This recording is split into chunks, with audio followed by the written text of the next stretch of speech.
Next on Crimson Tide Kickoff. It's game day in Tuscaloosa. Are you ready? I don't think you can figure that out until the game comes. Coming up, star defensive lineman Marcel Darius has been docked 2 games. Is the suspension justified? Coach Saban has his doubts. Plus, Heisman Trophy winner Mark Ingram will miss due to injury. How long will he be sidelined? Also today, Alabama Athletics Director Mal Moore joins us live to talk about the season, the team, and the newly expanded Bryant-Denny Stadium. And we talk to the opposition, go around the SEC, and answer your game day questions. If hot peppers give you a bellyache, you can't figure it out until you eat hot peppers, is what I'm trying to say.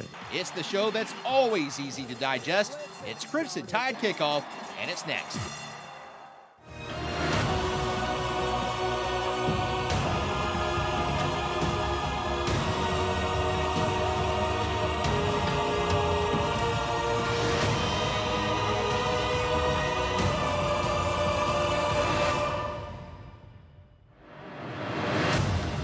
Live from the campus of the University of Alabama, this is Crimson Tide Kickoff with Gary Harris and John Huddleston.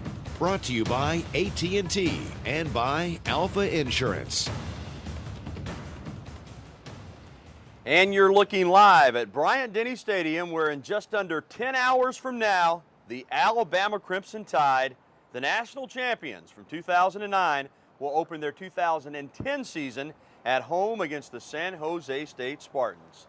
Hello and welcome in, everybody, to our inaugural Crimson Tide Kickoff presented by AT&T, Rethink Possible, and Alpha Insurance. Alongside John Huddleston, I'm Gary Harris, and for the next hour, we'll be previewing all things Alabama Crimson Tide and talk about the Crimson Tide season opener against San Jose State. Yeah, Gary, we're going to be talking with Alabama Athletics Director Mal Moore. He'll stop by this very set, talk to us live. Also, Travis Ryer of BamaOnline.com will stop by. Mark Purdy of the San Jose Mercury News also on standby as he'll run down news on the Spartans. But first, news on Alabama off the field this week. Yeah, we got you covered, and we got a lot of big news from off the field. You'll remember about a month ago when Nick Saban started a national firestorm at SEC Media Days in Birmingham when he lashed out against sports agents.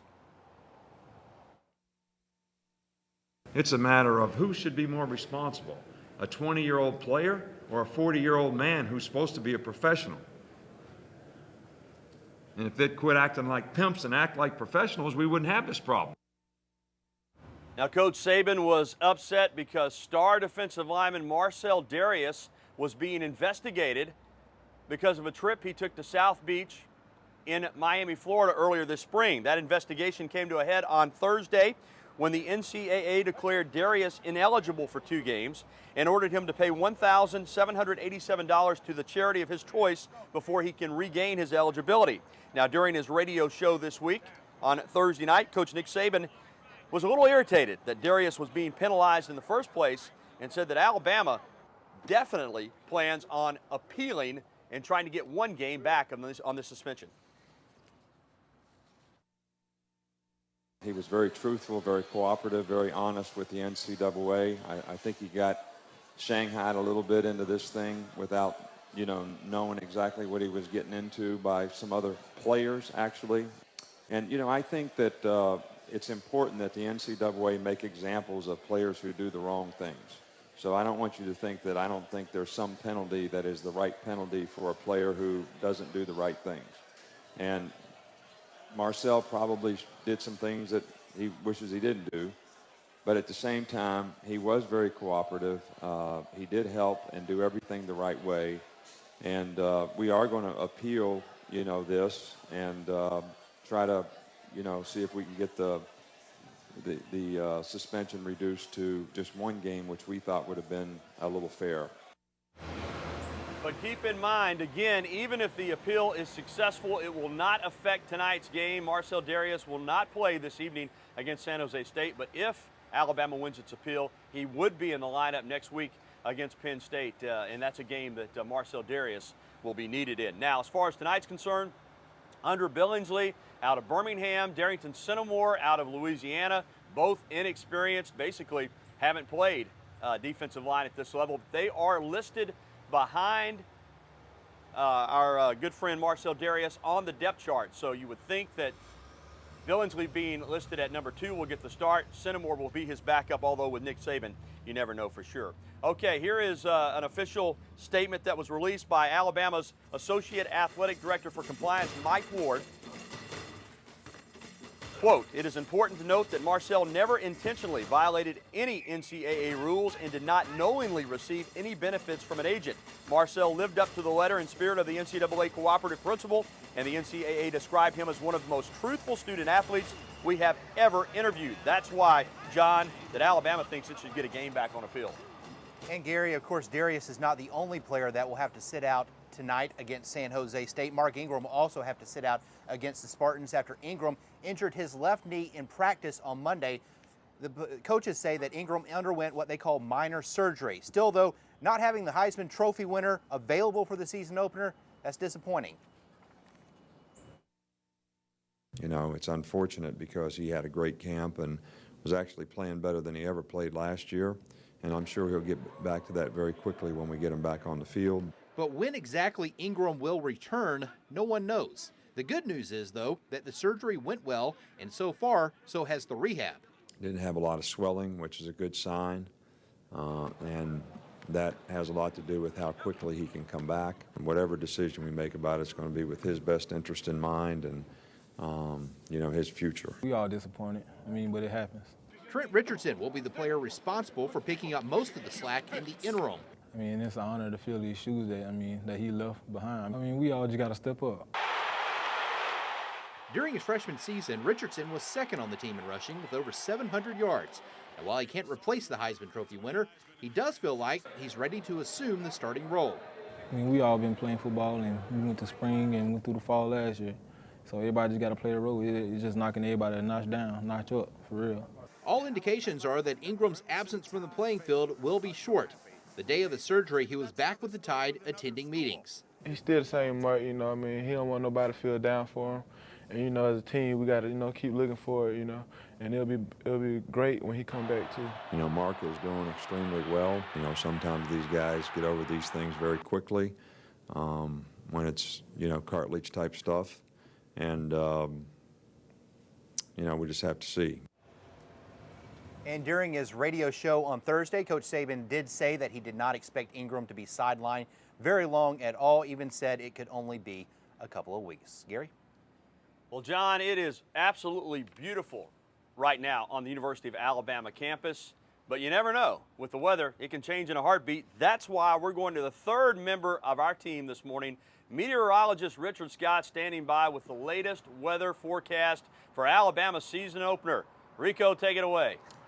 Hey Gary, we were talking some absolutely gorgeous conditions. Bluebird skies in place. You can't beat the weather. Perfect for the first game of Alabama football. Let's show you that quick cast, what's going to happen. In fact, by 10 o'clock this morning, temperatures in the mid-70s, lots of sunshine. Noontime temperature 82 degrees and only low to mid-80s by 3 o'clock this afternoon.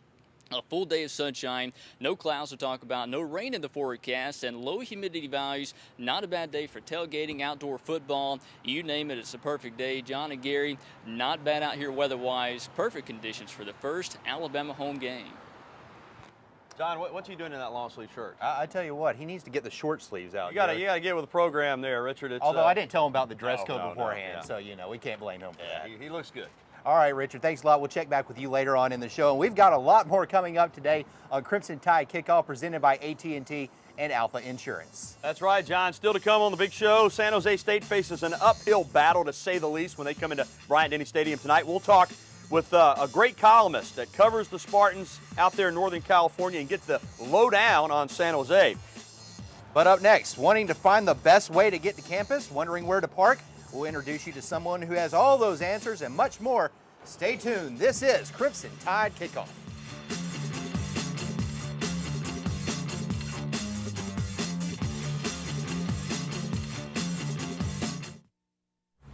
Well, if you're watching us in Birmingham, Anniston, or one of our neighboring communities, and you want to know the best route to get to the university this morning, or if you actually live in the Tuscaloosa area, just want to find a place to park, our next guest has all those answers. We are joined by Jenna Johnson, the Associate Vice President for Auxiliary Services here at the University of Alabama. She's nice enough to get up with us this morning and wearing her Nick Saban Gatorade stained Sabanade t-shirt this morning. T-shirt, that's right. There you go. Well, Jenna, we're already starting to see some traffic pick up out here this morning. Give folks kind of the best route.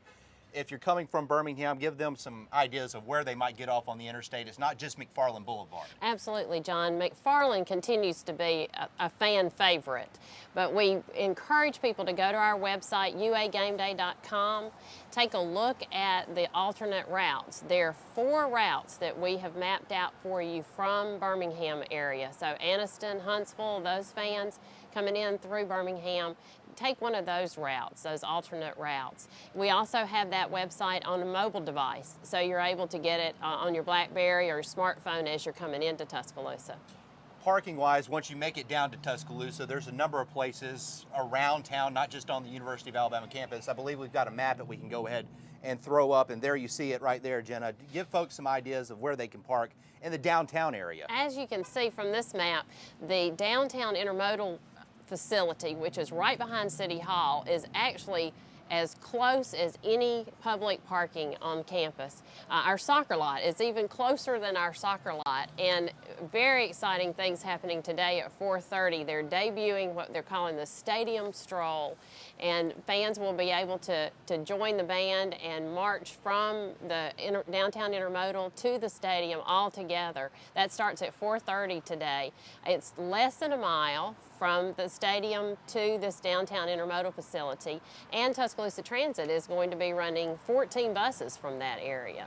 Jenna, as we take a look live from our tower cam at University Boulevard, it is open at this time, but it will shut down 3 hours prior to kickoff today. Bring us up to date some of the road closures. Anything different this year? We will be closing University Boulevard and Bryant Drive to help the pedestrian situation on campus and make it a little safer for pedestrians and fans as they move to the stadium.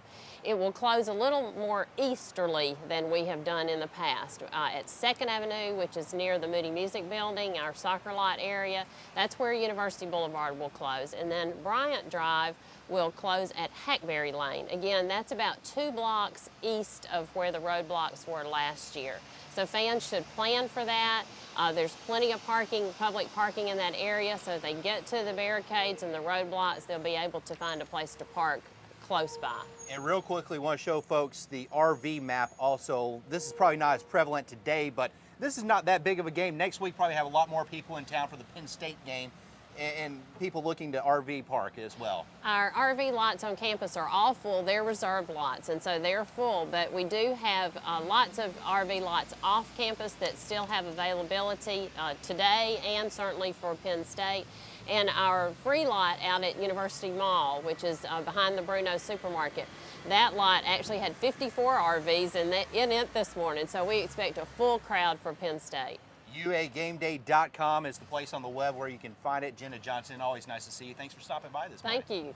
All right, and coming up next on Crimson Tide Kickoff, we'll talk with Mark Purdy of the San Jose Mercury News, get his take on the Spartans. Also ahead, we take a trip around the SEC, including a stop in Gainesville. No Tim Tebow, no problem, says Urban Meyer. Plus, still to come in our second half hour, we talk live with Travis Reier of BamaOnline.com. He'll weigh in on a number of issues, including Marcel Darius. Did he get a fair shake from the NCAA? This is Crimson Tide Kickoff.